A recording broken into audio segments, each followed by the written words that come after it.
돌아와서 한번 따라 하실까요?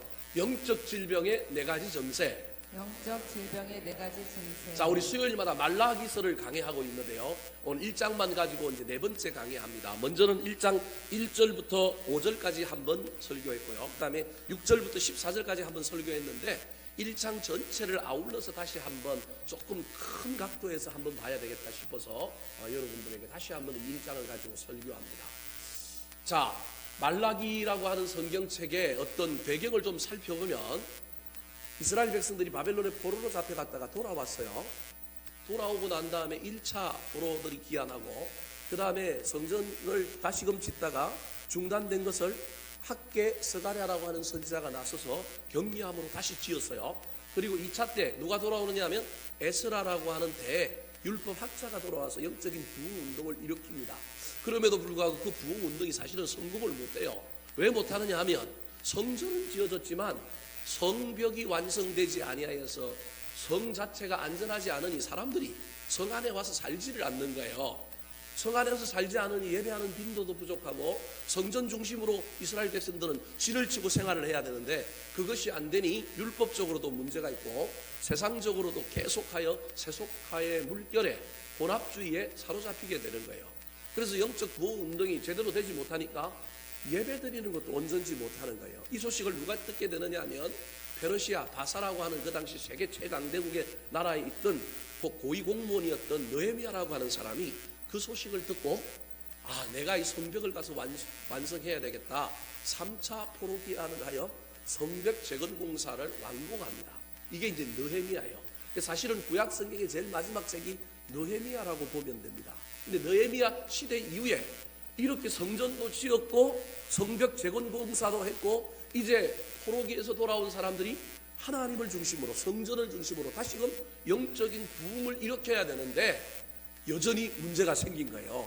반짝반짝하다가 부흥은 일어나지 않고 점점 세속화되고 점점 영적인 혼합주의에 빠져서 하나님 보시기에 또다시 하나님이 이스라엘 백성들을 징계하고 또 이스라엘 백성들의 그 놀라운 비극이 시작될지도 모르겠다는 이 문제가 봉착한 거예요.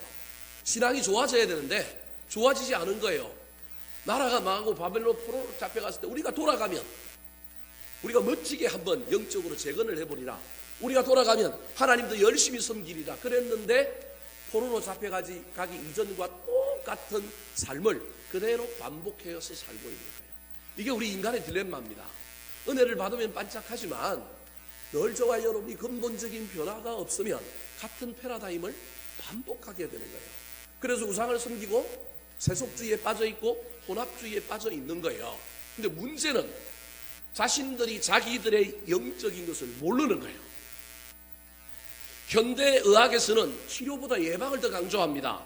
왜냐하면 우리 속담에 호미로 막을 것을 뭘로 막는다고요? 가래로 막는다라는 말이 있는 것처럼 병을 치료하고 고치는 것도 중요하지만 미리 질병을 발견하고 예방만 하면 훨씬 더 유익인 거예요.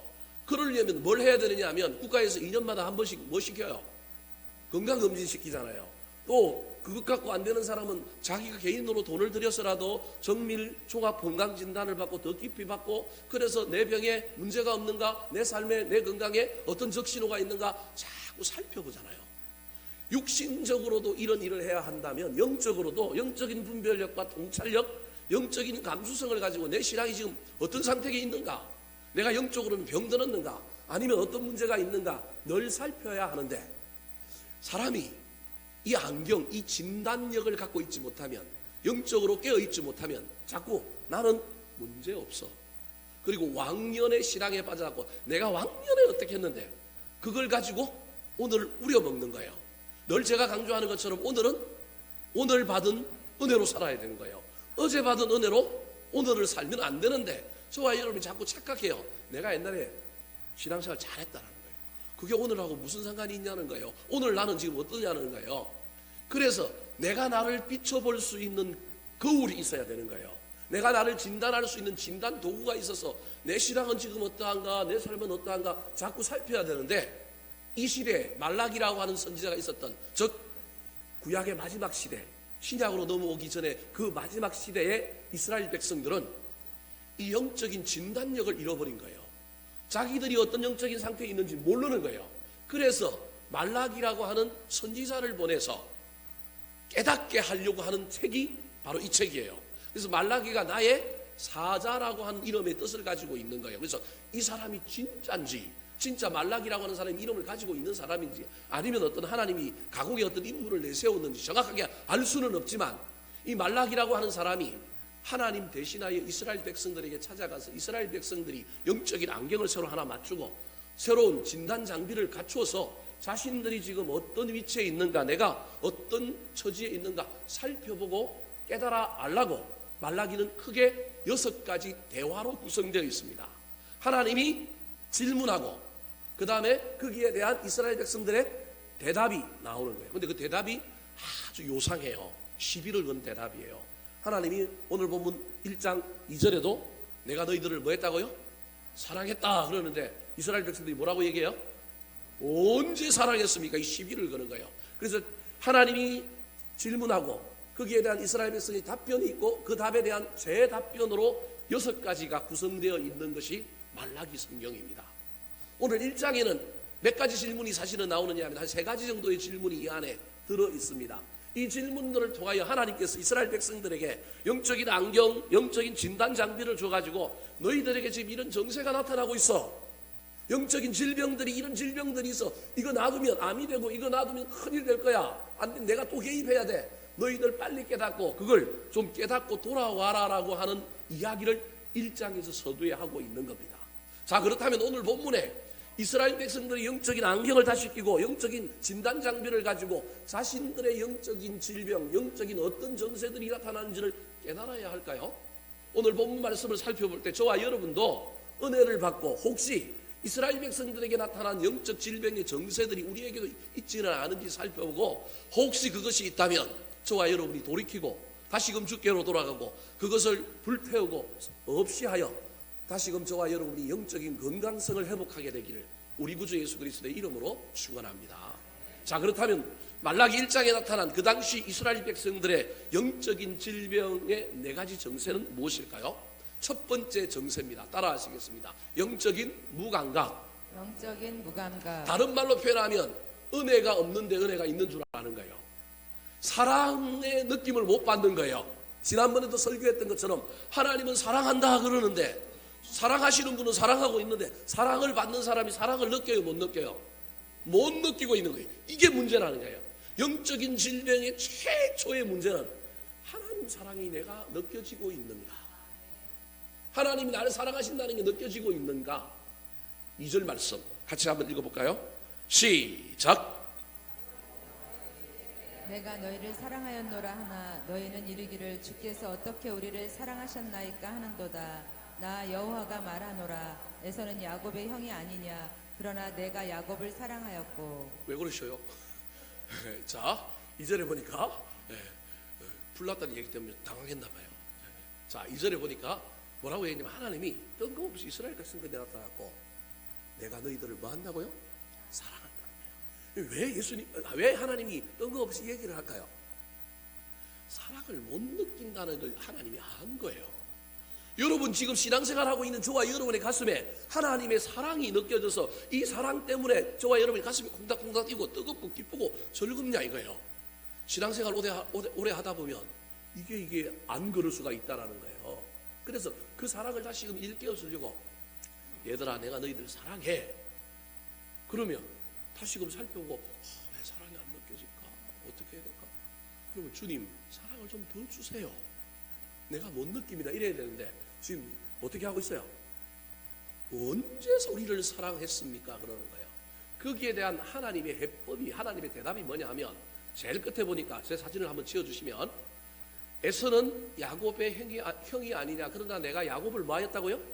사랑하였다. 지금 무슨 얘기를 하느냐 하면 선택의 사랑, 구원의 사랑을 지금 얘기하는 거예요. 지금 우리는 어떤 사랑을 얘기하고 있느냐 하면 근본적인 구원받은 자의 그 사랑은 잊어먹고 자꾸 뭘 받았느냐, 뭐가 있느냐, 나에게 뭘 주셨느냐, 지금 이걸 가지고 지금 사랑하니 안 하니 그러는 거예요. 지금 하나님 앞에 남녀관계에서도 똑같은 거예요. 하나님 앞에 저와 여러분이 나가서 지금 신앙생활을 하는데 내가 자격이 사실은 없어요. 난 장남도 아니에요. 차남이에요. 야곱이. 에서는 그 당시 시대 상황으로 보면 사냥을 잘하는 사람이잖아요. 오늘날 같으면 여성성이 있는 꽃미남이 저 인기가 있을지 모르겠지만 그 시대에는 인간의 외모, 인간의 외적인 눈으로 봐도 야곱보다 에서가 훨씬 탁월한 사람이에요. 남에게 사랑받을 만한 사람이요, 하나님께서 선택하실 만한 사람이에요. 근데 하나님이 에서를 선택하지 않고 누굴 선택했다고요? 야곱을 선택했어요. 이거는 우리가 잘나서 선택받은 게 아니고 내가 어떻게 뭐가 좋아서 선택한 게 아니고 하나님의 주권적인 사랑, 주권적인 은혜로 우리를 선택해 주신 거예요. 내가 죄인임에도 불구하고 선택해 주신 거예요. 그러니까 우리가 잊어버리지 말아야 할 사랑, 우리가 잊어버리지 말아야 할 구원, 은혜, 최고의 은혜는 하나님께서 나를 사랑하셔서 나를 구원해 주셨다고 하는 은혜와 그 사랑이에요. 근데 우리는 그 사랑을 잊어버려. 화장실 들어갈 때 벌써 잊어먹잖아요. 나올 때는 이제 골치 아파요. 강물에 빠졌을 때는 막 살려달라 그러다가 살려놓으니까 뭐 내놓으라 그래요? 보따리 내놓으라 그러는 거예요. 그래서 우리가 하나님 앞에 자꾸 하나님의 사랑을 구원받은 것으로 확인하려고 하는 것이라, 그 감격이 내 안에 살아 숨쉬는 것이 아니라 그 이후에 나한테 뭘 줬습니까? 나를 어떻게 하셨습니까? 자기가 한 일은 생각 안 하고, 내가 하나님 속썩이고 하나님 앞에 해서 하나님 나를 좀 징계하고 나를 조금 힘들게 했고 나를 연단했던 것 때문에 나를 사랑하지 아니하였다고 우기는 거예요. 사랑하는 성도 여러분, 오늘을 살아가며 있어서도 저와 여러분도 이런 신앙생활을 하면 이게 점점 문제가 생겨서 영적인 커다란 질병으로 가게 되어 있습니다. 영적인 질병의 처음 증상이 영적인 무감각, 특별히 사랑에 대한 무감각, 은혜에 대한 무감각이 우리한테 나타난다는 사실을 기억해야 합니다. 교회에 오면, 설교를 들으면, 찬송을 하면 저와 여러분의 마음에 은혜가 넘쳐야 합니다. 그런데 교회 와가지고 소닭 쳐다보고 가고 기쁨도 하나 없고 감격도 하나도 없고 간다. 교회 갈 시간이 되면 가슴이 두근거리고 마음이 들떠야 되는데 오늘 또 가고 또 목사님 설교 길게 할 텐데 어떡하지? 여러분, 이러면 이게 이제 문제가 있는 거예요. 사실은 우리 마음속에 이게 저와 여러분이 영적으로 뭐 들고 있다라는 거예요? 병 들고 있다라는 신호라니까요. 여러분, 목사님이 설교를 좀 잘하지, 스마트하게. CBS, CT에서 저 구TV, GTV 보니까 목사님 막 옷도 화려하게 잘 입고 나가고 언변도 좋고 막 설교 잘 하시는데 우리 목사님도 좀 잘하지. 그럼 그 교회 다니지 왜 이 교회 와 있어요? 잘하셔요. 네? 무슨 말씀이 이해되시죠?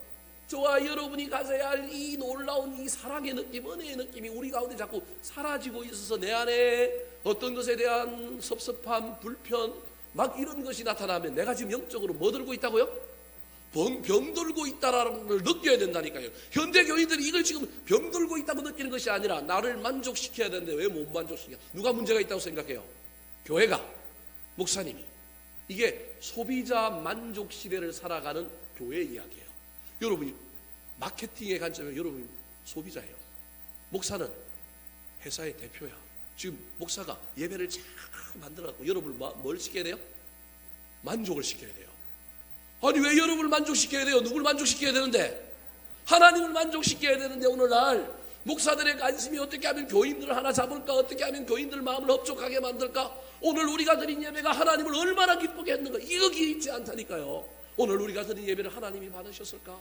하나님이 어떻게 받아들일까? 이 관점이 아니라 오늘 어느 교인이 막 고개를 끄덕끄덕거리고 막 잘 들고 왔는데 기쁘라. 이게 제 모습이잖아요. 우리 하나님이 어떻게 받으셨을까? 아니라 오늘 막 어떤 교인 하나가 막 반응도 잘하고 좋아. 인간이니까 그럴 수 있지만 궁극적인 관심은 하나님께 있어야 되는데 이게 없으면 저와 여러분의 삶에 점점 매너리즘에 빠지고 섭섭함에 빠지고 왜 나에게 만족을 못 주냐? 그래서 오늘 이스라엘 백성들이 언제 나를 사랑하셨습니까? 이 같은 질문을 저와 여러분이 하나님 앞에 할 수 있는 거예요. 하나님 언제 나에게 은혜를 주셨어요? 은혜를 주신 적이 언제 있습니까? 영적으로 병 들어가고 있다는 사실을 기억하셔야 합니다.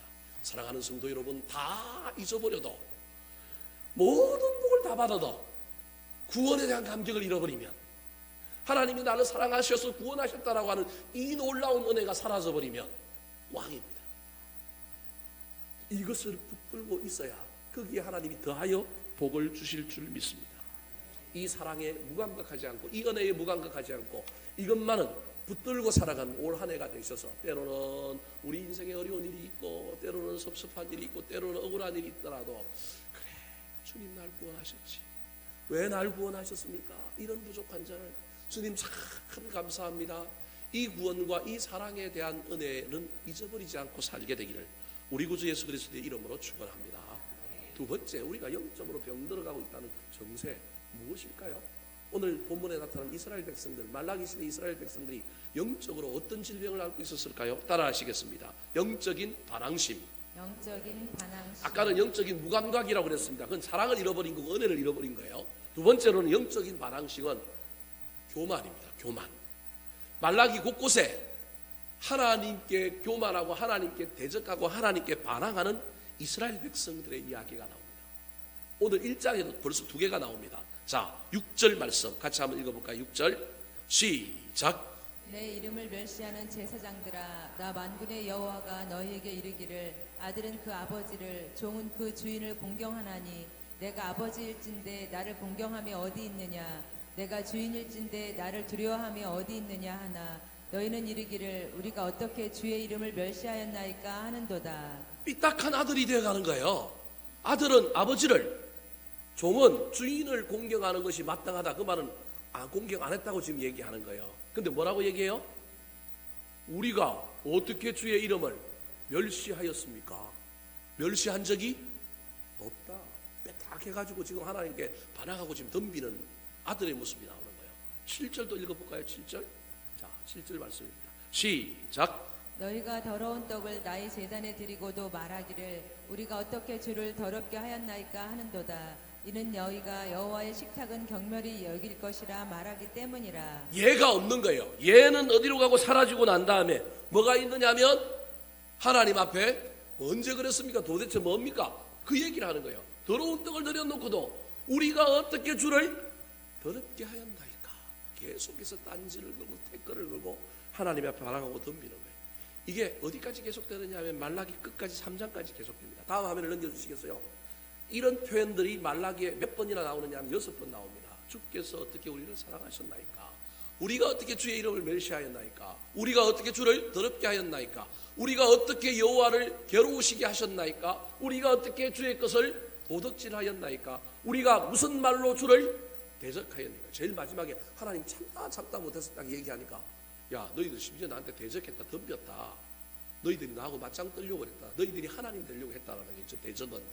그러니까 우리가 무슨 말로 주를 대적하였나이까 라고 덤비는 거예요.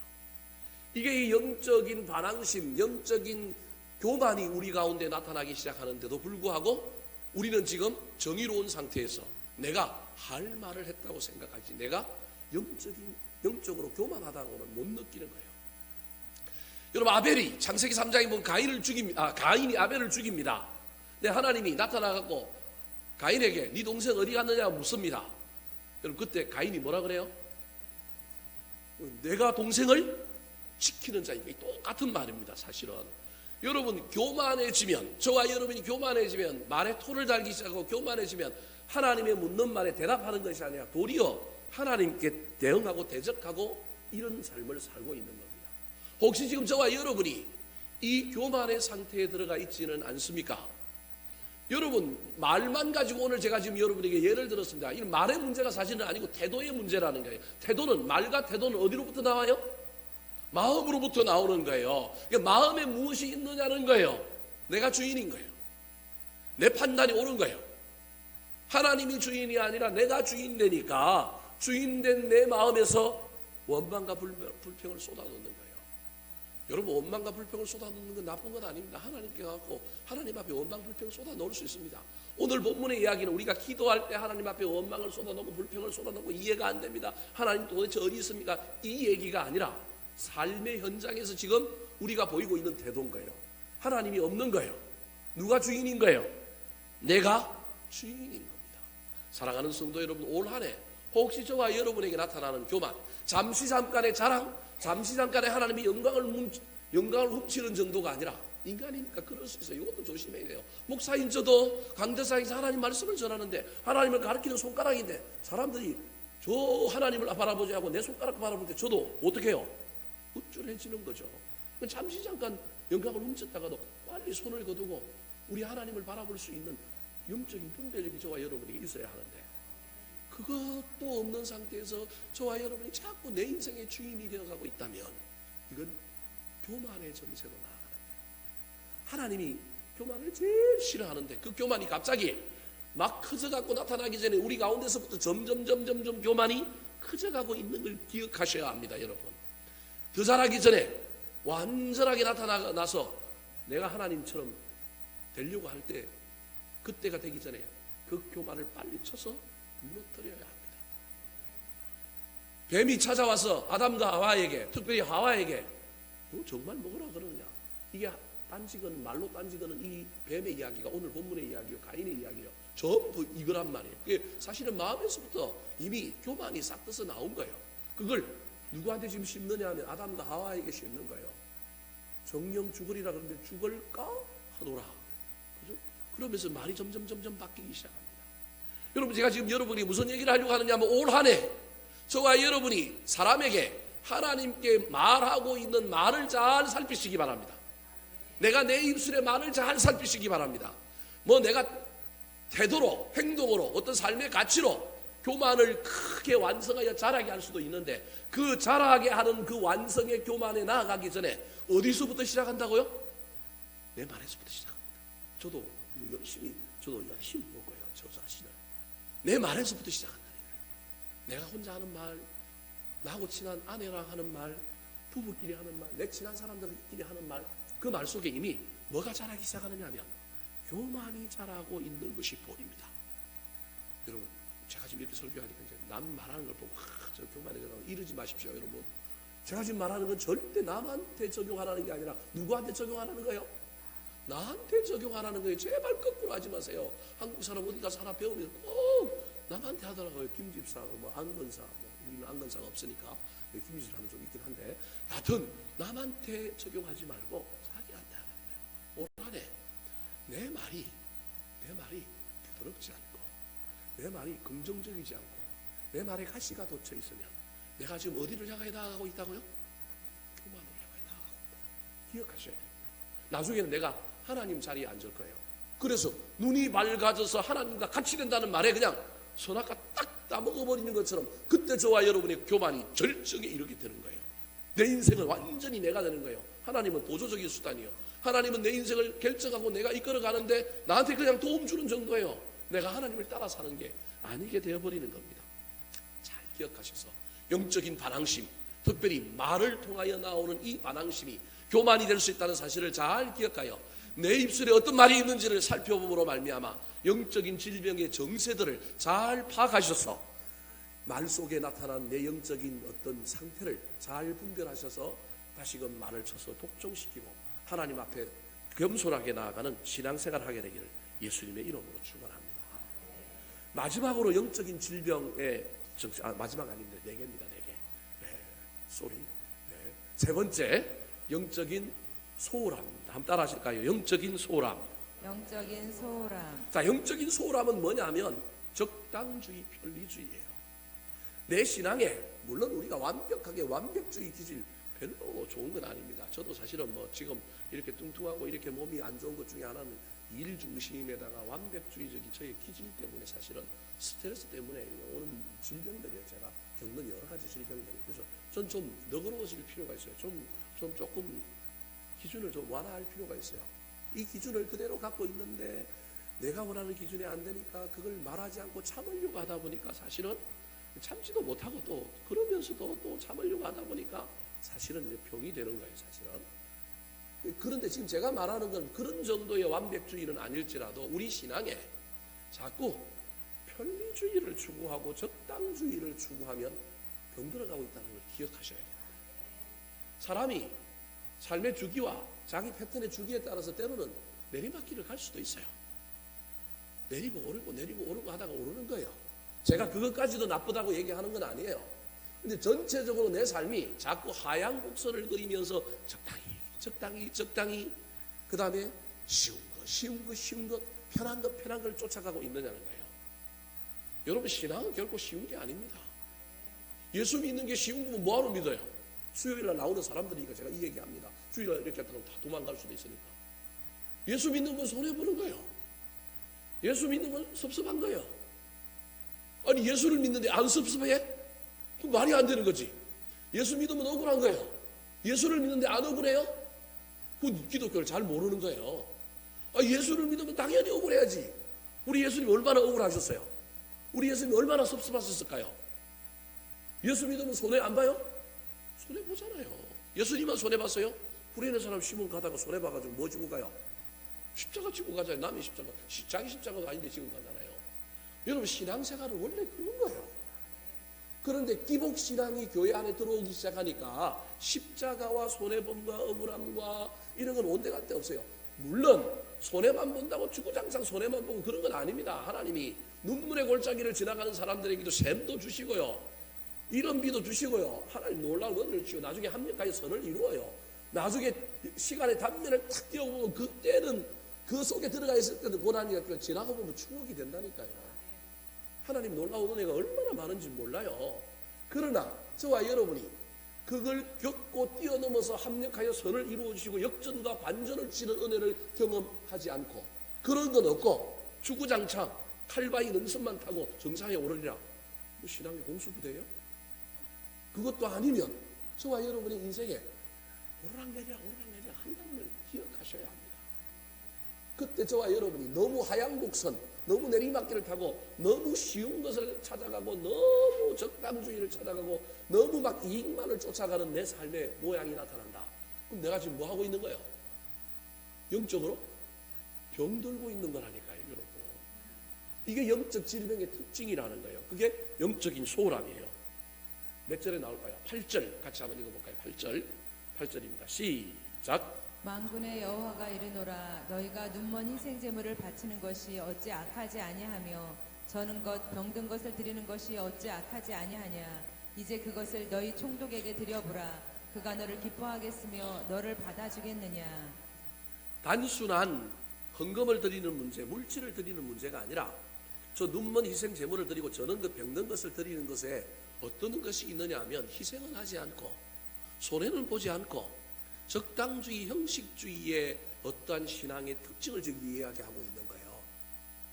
저와 여러분이 뭘 하더라도 신심을 다하여 우리 하나님께 나아가는 것, 이게 얼마나 중요한지 모릅니다. 때로는 몸이 아파요. 몸이 아프면 교회 나오고 싶어요? 안 나오고 싶어요? 그리고 교회 안 나왔다고 그거 갖고 뭐라고 그럴 사람이 있어요? 몸이 아픈데. 그죠? 아니에요? 그럼에도 불구하고 뭐 하는 거예요? 나오는 거예요. 그게 신앙이라니까요. 나오면 하나님께서 더 빨리 고쳐주실 거다. 이런 신앙이 우리 가운데 있어야 돼요. 그렇다고 아픈데 무조건 나오라는 얘기가 아니에요. 여러분 오해하지는 마세요. 때로는 우리도 쉬어야 할 때는 쉬어야 되고 때로는 가야 할 때 가야 하고 뭐 그런 것이 있습니다. 근데 여러분 흔들리지 말아야 될 것이 있잖아요. 주의를 지키는 문제, 또 하나님과 약속하고 내 신앙의 어떤 지표를 세우고 내가 이것만큼은 물러서지 아니라 했던 것들, 그런 것들이 하나씩 두씩 뒤로 밀려가고 있다. 그럼 여러분 다시 회복해야죠. 시계표를 다시 옮겨서 다시금 원래 자리로 돌아가서 다시금 열심을 합니다.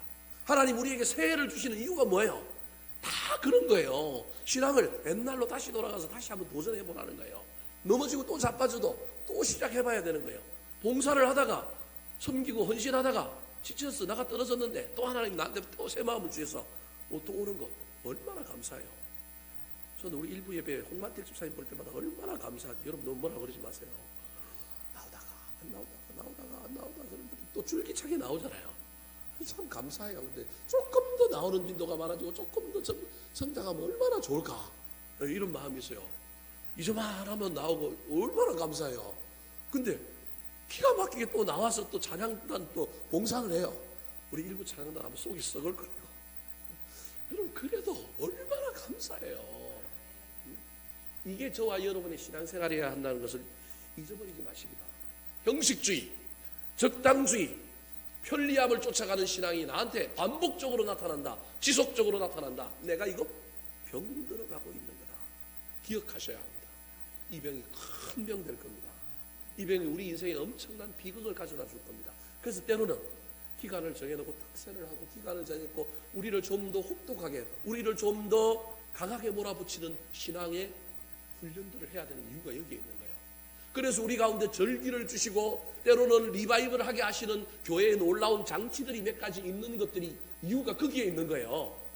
그 일을 통하여서라도 의지적으로 다시금 적당주의를 버리고 열심으로, 외식을 버리고 경건으로, 편리함을 버리고 불편함으로 나아가게 만들려고 하는 놀라운 이야기가 있다는 사실을 잘 기억하여 올 한 해 자주 그것을 붙들고 다시금 원점으로 돌아오고 새롭게 시작하여 더 하나님께 신실하게 더 정성을 다하여 신앙생활하며 달려가는 저와 여러분 되기를 예수님의 이름으로 축원합니다. 드디어 이제 마지막입니다. 마지막 영적 질병의 마지막 정세. 말라기 시대에 있었던 이스라엘 백성들의 영적인 질병의 정세가 어떤 것일까요? 첫 번째가 뭐였다고 복습해 봅시다. 영적인 무감각. 이건 뭐를 잊어버렸다고요? 사랑하고 은혜를 잃어버렸다. 사랑, 은혜 중에 최고의 은혜는 구원의 감격, 구원의 은혜와 사랑이라는 거예요. 두 번째가 뭐라고요? 영적 질병의 정세.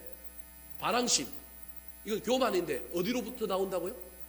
마음으로부터 나와서 말로 나오기 때문에 우리의 말을 잘 살펴야 한다.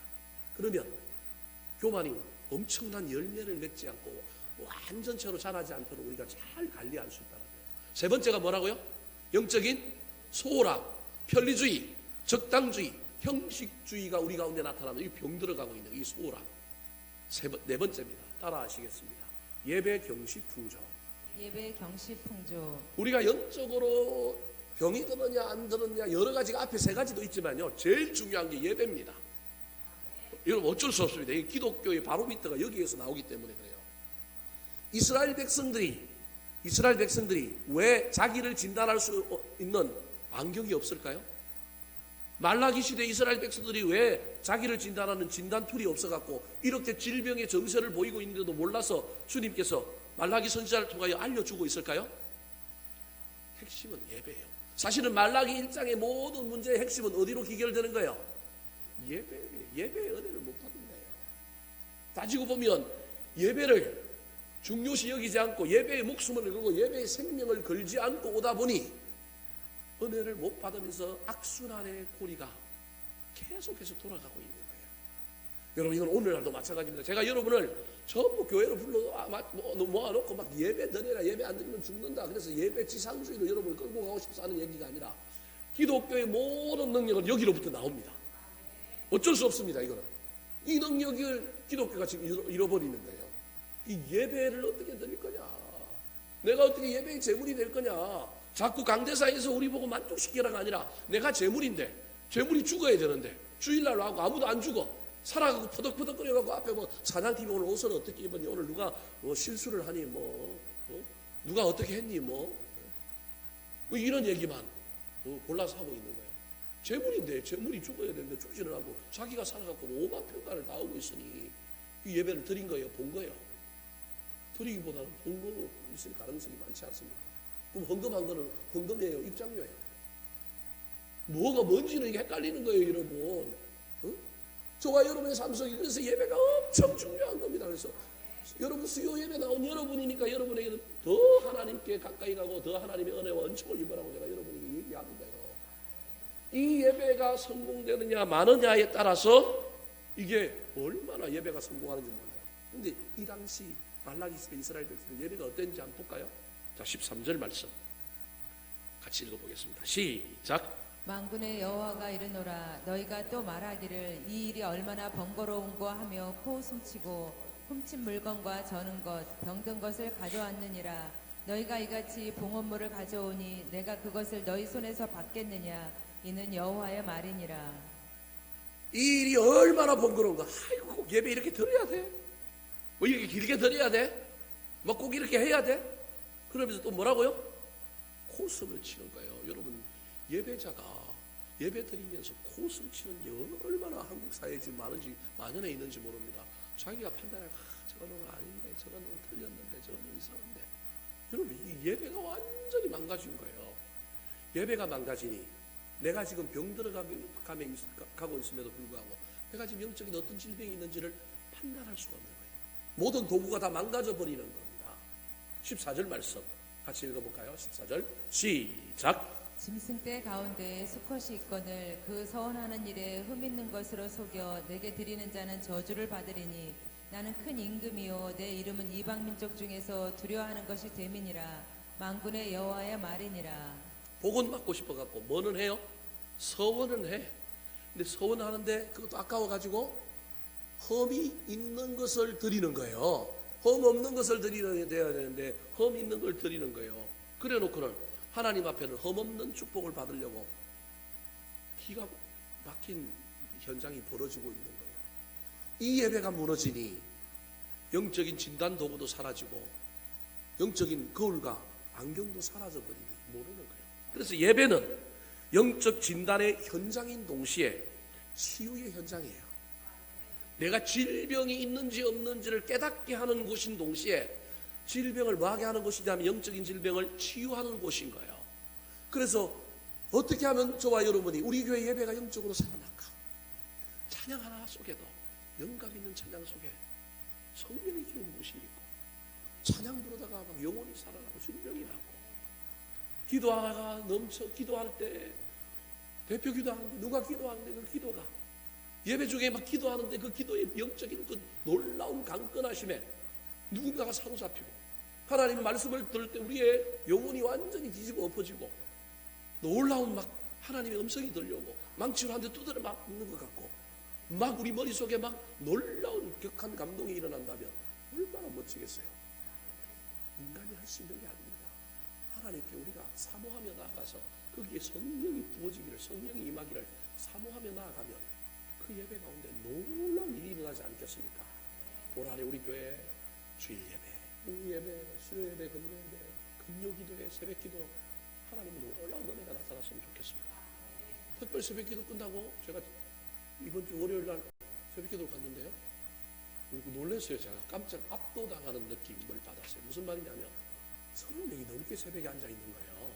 새벽에. 제가 새벽 기도를 안 했잖아요. 특별 새벽 기도 하는 거에서 보통 그러면 리듬이 어떻게 되느냐 하면 한 20명에서 시작해가지고 이제 제가 설교를 하기 시작하면 20명에서 시작해갖고 조금씩 올라가다가 이제 목요일쯤 되면 한 30명 찍고 금요일 날은 또 좀 떨어져요. 이게 제가 그동안 가지고 있는 임상의 어떤 패턴이에요. 그래서 20명, 18, 19명이 시작하는데 갑자기 월요일 날 갔는데 몇 명이 앉아있냐면 30명이 앉아있는 30명 넘는 사람이 앉아있는 거예요. 이게 뭘까? 그래서 하나님 특별 새벽 기도에 제가 안 해도 하나님이 은혜를 주셨군요. 얼마나 감사하든지요. 더더구나 새벽 기도를 열심히 해야 되겠다. 그래서 제가 이번 주 새벽 기도 길게 했어요? 짧게 했어요? 안 오신 분들은 잘 모르겠지만 짧게 했어요. 하나님 은혜 때문에 가능하면 어떻게 하면 교인들에게 좀 부담을 덜 좀 할까? 어제도 30명 왔어요. 오늘 29명 왔어요. 여러분 우리 교회 규모에서 새벽기도 이만큼 나온다? 대단한 거예요. 오늘도 수요일도 우리 지금 몇 명 앉아 있냐면 33명, 34명째 한 분이 오셨습니다. 34명이 앉아 있는 거예요. 지금 우리가 34명. 외부 교인도 두 분이 있지만 앉아 있는 거예요. 수요일에 32명이 앉아 있다. 요즘은 수요 예배도 없는 교회도 많은데 이 저녁에 수요 예배를 드리는데 이만큼 앉아 있다. 여러분 전 큰 교회 목사 안 부러워요. 나는 천국 가면 하나님 앞에 계산할 때 비율로 합시다. 주일 오전에 나오는 교인 비율로 수요일 몇 명 나왔느냐, 새벽에 몇 명 나왔느냐, 금요일 몇 명 나왔느냐 이 비율로 합시다. 전 우길 거예요. 그러면 난 큰 교회 목사들 다 제끼고 이길 수 있어요. 물론 우리 하나님 숫자 가지고 하는 분은 아니지만 여러분 얼마나 감사해요. 사람이 많이 나오는 게 목적은 아니지만 여러분 우리 가운데 이 예배가 부흥하면 이 예배 속에 많은 영혼이 온다는 거예요. 왜 올까요? 먹을 게 있으니까 오는 거예요. 쉽게 얘기하면 좋으니까 오는 거예요. 은혜가 되게 오니까 영혼이 사니까 오는 거예요. 그래서 이 예배가 그런 예배가 되어야 되는 거죠. 그러면 얼마나 예배하는 자도 그 예배를 받으시는 분도 얼마나 좋고 하나님도 기뻐하실까요? 사랑하는 성도 여러분, 그래서 우리 교회 안에 예배를 경시하고 예배를 소홀히 하는 풍조가 발붙이지 못하도록 가능한 예배에 최선을 다하시고 예배의 은혜를 누리십시오. 저는 한 번도 설교 원고를 안 적어본 적이 없습니다. 여러분, 저는 설교 원고를 꼭 적습니다. 비록 애드립을 중간에 치기는 쳐도 70% 이상 원고대로 합니다. 원고대로. 그리고 이 원고를 저는 그대로 보관합니다. 설교 원고를 타이핑하는데도 만드는데도 시간이 걸리고 타이핑하는데도 시간이 걸리지만 이 원고를 가지고 내가 무슨 말을 할까? 어떤 표현을 써야 될까? 어떻게 하면 좀 더 하나님께 은혜가 되게끔 우리 교인들을 인도할까? 하나님 말씀을 통하여 이들이 하나님을 만나야 하는데 내 얘기를 하지 않고 어떻게 하면 하나님 말씀을 전할까? 애를 씁니다. 할 수만 있다면 한 달에 한두 번 정도는 서점에 나가서 내가 강해해야 될 성경과 관련된 최신 책이 뭐가 나와 있는가 살펴보고 보고 늘 들여다봅니다. 어떻게 하면 연구할까? 어떻게 하면 내가 뒤떨어진 목사가 아니라 옛날 배운 것 갖고 우려본 목사가 아니라 비록 신학교를 졸업한 지 한참 됐지만 그래도 최근 경향은 뭔가 뭘 어떻게 할까? 열심히 말씀 준비하려고 애를 씁니다. 물론 제 예배와 제가 주관하는 예배와 제 설교 스타일이 다 옳은 건 아닙니다.